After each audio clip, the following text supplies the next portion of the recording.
listeners, so happy to have you here. Thank you for tuning in. Let's get started. Today, we are going to speak about, the importance of being honest, yet versus how important it is also to be kind. So a lot of times this goes in contradiction for a lot of people, that what, if I'm honest then I'm not kind, or if I'm kind then I'm not being genuine. And I think that's a myth. According to me, it is very, very important to understand that there's a reason why God gave us thoughts and separately gave us a tongue or a mouth to communicate those thoughts, which means he wanted us to use our own intelligence to thrash out the thoughts first in our own mind, and then express it in a manner where, why should we land up hurting someone when we have the power to be able to communicate the same thing in a better manner? So what are the things that you have to keep in mind? I'm at no point going to ask anybody to not remain authentic, to not remain genuine, to not remain honest. Having said that, the same thing can be said in a manner where, instead of the person getting defensive or getting hurt, remember, words can hurt really badly. So instead of a person getting defensive or getting hurt, can actually be open to listening. All you need to do is the way you say things. So I'm just going to take you through a template that I like to follow whenever I have decided that I need to give someone feedback which is mildly uncomfortable, or can in some way make the other person feel lesser, or it can feel derogatory, or it is feedback that can be taken negatively. Then I like to follow, what I call my few steps, systems that help in making sure that you are getting the person ripened. I remember one of my teachers, Mahatra, he always says that 90% job of communication is to first create the context or get the field ready before you sow the seeds. Sowing the seeds is 10% of the job, getting the field ready is 90% of the job. So once we start to look at life in that manner, then yes, be honest, but along with honesty, you also want to consider the way you are saying it, the words that you are choosing to use, the tonality that choosing to use. All of those things make a difference. So the first thing I believe is, every time you are praise in public, anytime you are reprimanding or giving someone negative feedback, do it personally, which means all scoldings happen in private and all appreciation and praises happen in public. This in itself will start to put you as a leader, whether it is in your family or as a boss or in any role that you play. That, what, that way what happens is that the other person never has to start to feel publicly shamed, and all of that doesn't come into the picture. So that's rule number one. Rule number two is, see if you can ask for permission before you give any sort of feedback. So just you saying that, what, is it okay if I gave you feedback on this? Is it okay if I just told you a better system or a better way of doing it, or can I just share with you what I would do if I was you? So now what you're doing is, you've ripened the space for you to be able to say whatever you want to say, because you've prepared the other person's mind. Let's say the person just turns around and goes, no, I'm not interested, or I don't want to hear this.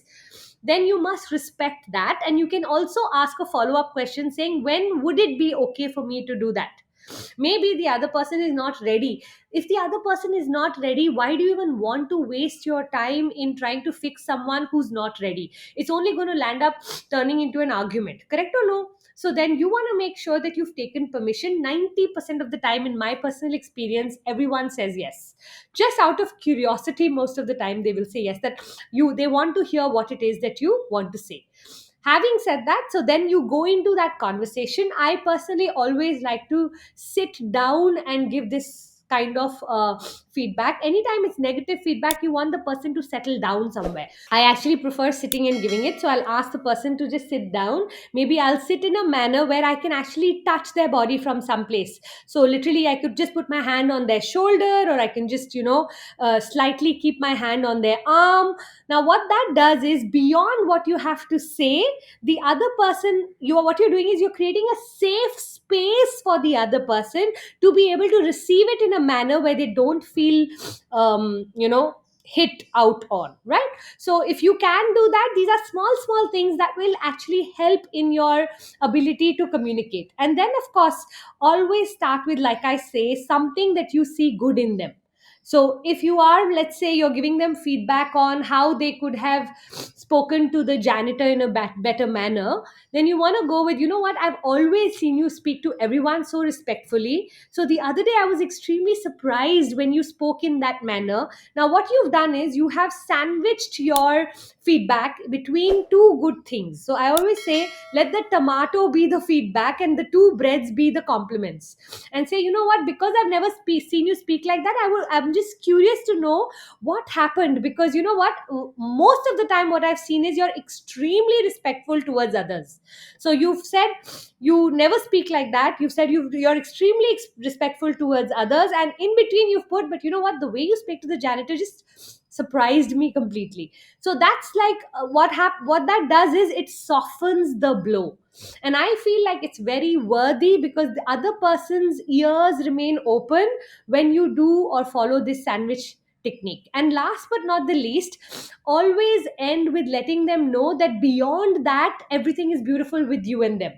So I do believe that, you know what, when we speak in that manner, when we speak in a manner of kindness, I remember being a Delhi girl when I had gotten married. One of the things I noticed was that while what I was saying was right, how I used to say it did not come across right. So therefore, what I was saying was also then going against me. Anybody ever felt like you have foot in the mouth disease? That what you're saying could be right, but because you didn't know how to say it, later on you only landed up apologizing for it. Happened to me all the time till I learned the art of communication. Now I love to actually practice. Whenever I'm giving someone negative feedback, I like to practice, because one of the things I practice for is that if they respond in a negative manner, if they respond in a manner where I feel like, you know what, they did not accept my feedback in the way I was trying to give it, I should not lose control over my ability to communicate. I have seeded the thought, even if they did not accept it, when they will go back, they will do exactly what I've asked them to do in 90% of the case scenarios. If you've communicated the thought correctly, even if at that point the person rejects your idea, what I've noticed is that later on they come back to do exactly what you had asked them to do, because once their emotional upheaval settles down, they can actually reflect and realize that, you know, what you were saying was the right thing. And when that happens, this person actually comes back at a point and thanks you for the same feedback that they overreacted for right in the beginning. So I'd love for you to start to follow these systems, which will truly help you express in a better manner. Still stay genuine, still stay honest. I'm not saying you need to go away from it, but how you say it makes all the difference. Your friend walks in, you don't like her new haircut, there's absolutely no need for you to go, ये क्या कर लिया है तूने अपने बालों को, आय हाय कितनी गंदी लग रही है, ये तो ऐसे तो कभी भी नहीं काटे तूने, ये क्या किया, वो क्यों हुआ. And you know what, we can go into a rant without even realizing what we are saying, and the other person can get so hurt that later on we'll feel so bad that why did I say it in that manner. Rather, if you're seeing something, take a moment, in your thoughts rephrase how you would like to say it. You know, hey, I see you got a new haircut, do you like it? You know, or anything in that manner, where you can start the conversation in a way where you can reach feedback without being derogatory, without putting someone down. Because you know what, when you learn the art of communication, the job of communication is for the other person to hear you. And every time, instead of choosing kindness, we choose any other way of expressing, we actually land up distancing ourselves from the exact situation that we were trying to fix. So if you truly are a leader in your personality, for so many years, you know, one of the most beautiful tricks I used for building kindness in my personality used to be, if Puja had to do it, this is what she would say. But if I had to emulate Mother Teresa, how would she do it? She would put this beautiful smile on her face. So I would put this beautiful smile on my face. She would soften her tone rather than get louder. So I would soften my tone. And like that, I would keep on working on my body language. That, if it was Mother Teresa, how would she do it? On my tonality, on everything, I would say, okay, if she had to do it, how she would do it. And then I would visualize myself as that and do it in that manner. And then, you know what? It was so much fun because that whole role play as I started to do it in the beginning as a pretense play, but eventually it became me. At one point, I did not have to emulate her because of so much practice. A time came where that became my natural style because I'd picked up what I was admiring most in someone. So today, I'd love for you to think of who do you know as the kindest person, and see for this whole week as a challenge, you can just emulate them in your style. One, emulate them in their kindness style. And if you do that long enough, one of the things that you will see happening is people will start to get drawn to you. The better your communication, the more people want to listen to what you have to say. If you don't know how to say something, no matter how amazingly right you are, you will be left alone eventually, because you know what, nobody wants to talk to people who don't know how to speak. So learning this art is a huge um, what would I say, a advantage or a tool in your treasure box. So I'd love for you to work on that. Thank you so much for coming today. I hope some of this is going to help you improve your relationships and your ability to communicate better. Remain honest, but kindness is the sprinkle of that salt on every dish that makes it tasty. So make sure that you use kindness, the wand of kindness, on every single word that comes out of your mouth, and you will start to see the world will want to listen to what you have to say. On that note, ciao, see you next time.